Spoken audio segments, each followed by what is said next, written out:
I grew up in a Christian home, all the way to my grandparents, all the way down to my parents, churchgoers my whole life. Was very involved. I loved hanging out and I hated missing out. And so anything that was going on with the church, I wanted to be right there, a part of it, but totally missed out on like the reason we did that.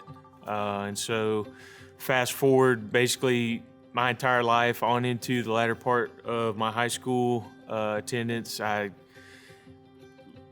didn't really know my value or like my identity. I was constantly, we moved around a lot when I was little. And so by the time everybody had established their friend groups, I was just kind of like, hey guys, you mind if I, join in? And so I was kind of constantly seeking, like, maybe if I wear these clothes, or maybe if I dress a certain way or do these things or play these sports, somebody will, be my friend.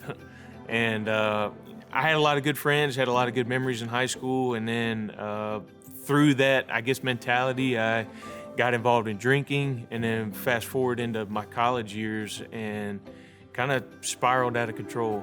Quickly became, I went from partying with a bunch of people and going out and do these things to I found myself drinking alone. And I don't know if drinking's something you could be good at, but I guess back then I was probably what you would say good at it. I drank copious amounts. I didn't care if it interfered with my day-to-day, my job, my school. I just wanted to drink. And a lot of buried skeletons in the closet, probably helped spur that, and family things, and just an overall sense of a lack of identity, I guess, in who I really was. And I'll never forget, I was on a 4-day binge on the beach. I love the beach, love going to the beach, love to drink on the beach. And so fast forward a few weeks later, my then youth pastor calls me and is like, hey, I heard some things, kind of want you to come to my office. I'd like to discuss them with you. And so I'd been caught. Like, I wasn't being genuine. I was living a lie and being somebody, on Sunday and Wednesday and somebody else the rest of the week. And talked it out, and he invited me to continue to go on the church camp we had planned as a chaperone. And the same saying that I was broken and feeling worthless and beaten down, God gripped me and he saved me.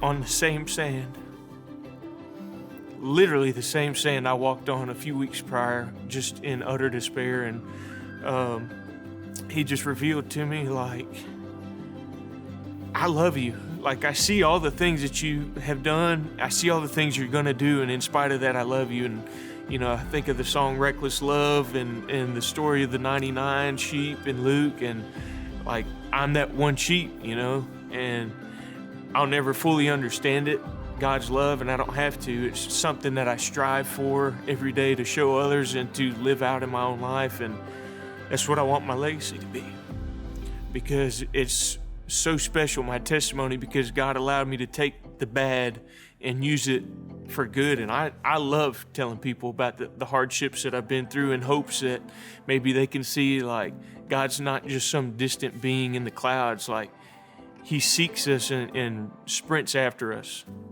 And so for that, I'm extremely thankful.